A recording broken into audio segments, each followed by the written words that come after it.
தோழர்களுக்கு வணக்கம். விஜய் சிஎம் ஆனதுலேருந்து தமிழ்நாட்டில் நடக்கிற விஷயம் எல்லாம் ரொம்ப விசித்திரமாக வினோதமாக இது வரைக்கும் நான் தமிழ்நாட்டில் நிறைய முதலமைச்சர்கள் ஒரு 5 வருஷம் முடிஞ்ச உடனே புதிய முதலமைச்சர் வருவாங்க.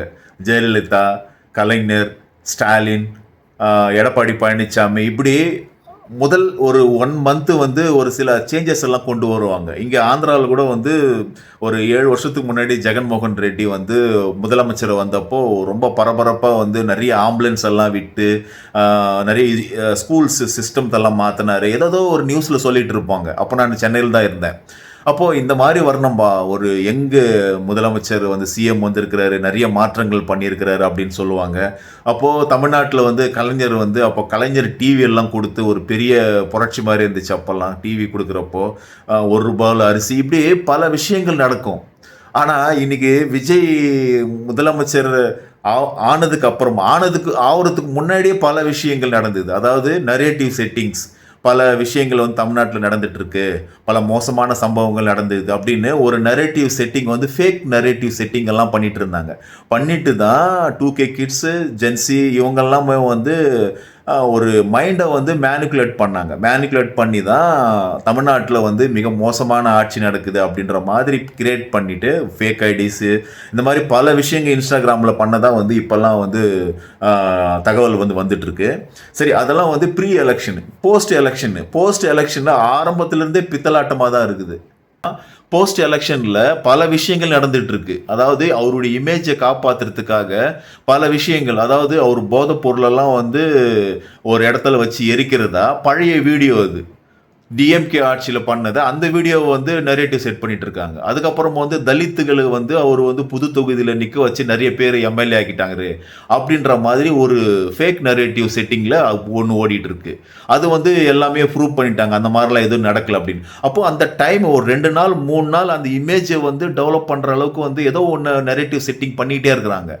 அதுக்கப்புறமும் ஒரு எம்எல்ஏ காலில் செருப்பே போடல, அவர் பேக்ரவுண்ட் மியூசிக்கோட ஒரு சோகமான பாட்டு, வடிவேலு பாட்டு, தந்தானத்தானா தந்தானத்தானா தந்தானத்தானா, அந்த பாட்டு பேக்ரவுண்ட் மியூசிக்கோட செருப்பே போடாமல் இப்போல்லாம் ஐயப்ப சாமி மாலை போடுறவங்களே செருப்பு போட்டுன்னு போயிடுறாங்க. இவர் என்னன்னா எம்எல்ஏ ஆகிட்டு செருப்பே இல்லாத என்ன பண்ணுறாருன்னா, செருப்பு இல்லாமல் ஒரு பஸ்ஸில் ஏறுறாரு. அவர் சட்டசபைக்கு போகிறாராம்.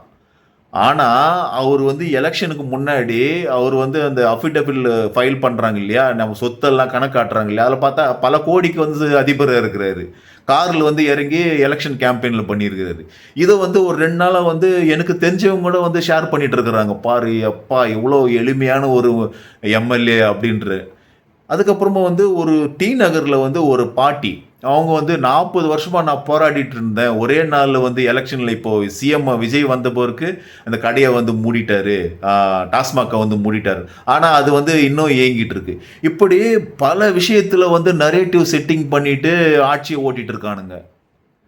என்ன நடக்குதுன்னு புரியல. அங்கே சட்டசபையில் விஜய் விசிகா எம்எல்ஏ வன்னியரசு அவர்கள், தோழர் வன்னியரசு, பிரேமலதா விஜயகாந்த், உதயநிதி ஸ்டாலின் இவங்க கேட்குற கேள்விக்கு கம்முன்னு உட்காந்துட்டு இருக்காரு விஜய். எதுவுமே பேசவே இல்லை. அதுக்கு ஆன்சர் பண்ணலாம் இல்லையா?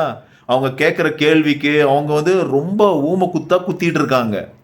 ஆனாலும் வாயை திறக்கவே இல்லை. வீட்டுக்கு போயிட்டு ட்விட்டரில் பதில் சொல்லிட்டு இருக்காரு. இது ட்விட்டர்னு சொன்னோடனே நீங்கள் தெரிஞ்சுக்கலாம், இது அப்படியே மோடி ப்ரெஸ்ஸை சந்திக்கவே இல்லை இது வரைக்கும். 15 வருஷம் ஆச்சு. வாயிலே வடை சுட்டுக்கின்னு அந்த பக்கம் இருக்கிறாருன்னா, இவர் குட்டி மோடியாக இங்கே செயல்பட்டு இருக்காரு. இப்படி இந்த ஒரு வாரமாக நடக்கிற விஷயம் எல்லாமே பார்த்தீங்களன்னா ஒரு ஃபேக் நரேட்டிவ் செட் பண்ணுறாங்க. அதை எதிரணியில் இருக்கிறவங்க, டிஎம்கே காரங்களோ யாரோ ஒருத்தர் என்ன பண்ணுறாங்கன்னா, இதெல்லாம் பொய் அப்படின்னு சொல்லி இது பண்ணிட்டு இருக்காங்க. கொஞ்சம் கூட கூச்சமே இல்லாமல் ஒரு ஃபேக் நரேட்டிவை செட் பண்ணி இந்த மாதிரியான விஷயம் நடந்துட்டு இருக்கு தமிழ்நாட்டில். ஆக்கப்பூர்வமாக பல விஷயங்கள் இருக்குது. அதாவது பெண்களுக்கு அந்த உரிமை தொகை கொடுக்கறதுல இவர் 2500 ரூபாய் தரேன்னு சொல்லியிருந்தார். ஏற்கனவே ஸ்டாலின் வந்து அந்த திட்டத்தெல்லாம் நீங்கள் வந்து செயல்படுத்துங்க, அதை வந்து எதுவும் பண்ணிடாதீங்க அப்படின்னு ஒரு கோரிக்கை வச்சுருந்தார். இதை வந்து என்னென்ன நாட்டு மக்களுக்கு தேவையோ அதை வந்து கரெக்டாக செய்யணும். என்ன பண்ணுறாங்கன்னா, இவர் கடன் இருக்குதுன்னு சொல்லிட்டாரு. 8 லட்சம் கோடி வந்து கடன் இருக்குது அப்படின்னு சொல்லிட்டு உடனே நிறைய பேர் என்ன பண்ணுறாங்கன்னா, லேடிஸ் எல்லாம் வந்து விஜயுடைய ஆதரவாளர்கள் நீங்கள் எங்களுக்கு தரவே வேணாம் அப்படின்ற மைண்ட் செட்டுக்கு வந்துட்டாங்க.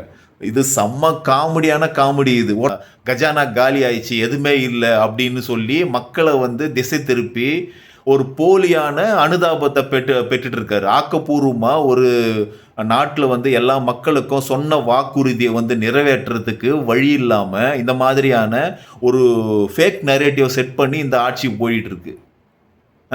இன்றைக்கி நடக்கிற இந்த ஆட்சியெல்லாம் பார்க்கும்போது எனக்கு வந்து வசூல் ராஜா எம்பிபிஎஸ் படம் தான் ஞாபகத்துக்கு வருது. அதாவது அதில் ஸ்டோரி என்னன்னு சொன்னால், நாகேஷ் பிரகாஷ்ராஜ் வந்து ஃப்ரெண்ட்ஸு. பிரகாஷ்ராஜுடைய பொண்ணை வந்து கமல் வந்து கல்யாணம் பண்ணிக்கணும்னு சொல்லிட்டு ட்ரை பண்ணுறப்ப, அதாவது பொண்ணு பார்க்க போவாங்க. அவர் உண்மையான எம்பிபிஎஸ் கிடையாது, அவர் வந்து போலி அப்படின்னு சொல்லி பொண்ணு கொடுக்க மாட்டேன்னு சொல்லிட்டு அவமானப்படுத்திடுவாங்க. இவர் என்ன பண்ணுவார், திருப்பி வந்து எம்பிபிஎஸ் ஆகி டாக்டர் ஆகி அவங்க அந்த பொண்ணை வந்து கல்யாணம் பண்ணணும், அவர் வந்து பழி வாங்கணும் அப்படின்னு முடிவு பண்ணிவிட்டு டாக்டர் ஆகிடுவார். இவர் பெரிய ரவுடி. ஆனால் டாக்டர் ஆகிறதுக்கு ட்ரை பண்ணி போலியாக எக்ஸாம் எழுதி எப்படியோ வந்து போயிட்டு எம்பிபிஎஸ் ஃபஸ்ட் இயர் போய் சேர்ந்துட்டு உங்களுக்கு எல்லாருக்குமே தெரியும்.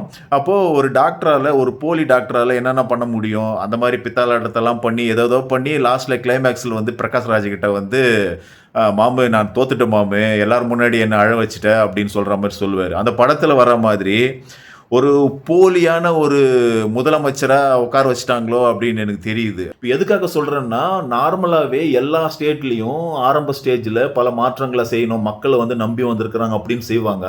ஆனால் இந்த ஆட்சியில் நான் பார்க்குறது வந்து எல்லாமே ஃபேக்கு. அதாவது ஃபேக்காக வந்து ஒரு விஷயம் நடந்ததா சொல்லிட்டு இருக்காங்க, ஒன்றுமே நடக்கலை. இப்போ இது வரைக்கும் வந்து என்ன நடத்திட்டாருன்னு எனக்கு புரியல. ஒன்று சொல்லுங்கள். அப்போது எந்த ஒரு விஷயமே இங்கே பண்ணாதே என்ன பண்ணுறாங்கன்னு சொன்னால், ஒரு ஒரு புதுவிதமான ஒரு விஷயம் நடந்துக்கிட்டு இருக்குங்க. ஆச்சரியமாக இருக்குது எனக்கு. ரொம்ப ஒரு கற்பனை உலகத்தில் வந்து வாழ்ந்துட்டு இருக்காங்க. இது இப்படியே வந்து போனால் இது வேலைக்கே ஆகாது. அதுக்கு ஒரு வாரமாக அவர் ஆட்சிக்கு, அதாவது பதவி ஏற்றதிலிருந்து ஒரு தமிழக முன்னேற்றத்துக்குன்னு எந்தவித ஒரு முன்னெடுப்புமே பண்ணல இது வரைக்கும். நான் நல்ல மாதிரியாக வந்து ஒரு நியூஸாவது இருந்தால் எனக்கு வந்து கமெண்டில் சொல்லுங்கள். அதே வந்து ஸ்டாலின் ஆட்சியில் ஸ்டாலின் வந்து அவர் முதலமைச்சராக பொறுப்பேற்றப்போ எவ்வளோ ஒரு மோசமான ஒரு கிரிட்டிக்கல் கண்டிஷனு, கோவிட் வந்து பயங்கரமான ஒரு கொலாப்ஸ் ஆகிருந்தது. அப்படியே தமிழ்நாடே இல்லை, இந்தியாவே கொலாப்ஸ் ஆகிருந்தது. அந்த டைமில் அவர் மாஸ்க் போட்டுக்கின்னு முத்துவேல் கருணாநிதி ஸ்டாலின் அப்படின்னு பொறுப்பெடுத்து அவர் எக்கனாமிஸ்ட், அதாவது பல பொருளாதார வல்லுநர்களை, ஜெயரஞ்சன், அப்புறமா ரகுராம் ராஜன், இப்படி பல வெளிநாட்டு பொருளாதார அறிஞர்கள்லாம் கூப்பிட்டு வச்சு அவர் பல திட்டங்களை வந்து போட்டு பொருளாதாரத்தை எப்படி முன்னேற்றணும் டார்கெட் போட்டு பிளான் பண்ணி பல திட்டங்களை செஞ்சு அவர் ஆட்சியில் குறை இருந்துச்சு, நான் ஒத்துக்கிறேன். ஆனால் இது வந்து மிக மோசமான ஒரு ஸ்டார்டிங்கு. இனி வர்ற காலங்களில் வந்து பல விஷயங்கள் நடக்கும் தமிழ்நாட்டில். ஃபுல்லாகவே ஃபேக்கு தான். அதாவது மோடி எப்படின்னா, நம்ம இந்தியாவில் பல பணக்காரர்கள் இருக்கிறாங்க, அந்த பணக்காரர்களெல்லாம் கொள்ளை அடித்து அந்த சுவிஸ் பேங்க்கில் பல கோடிகளை வச்சிருக்கிறாங்க.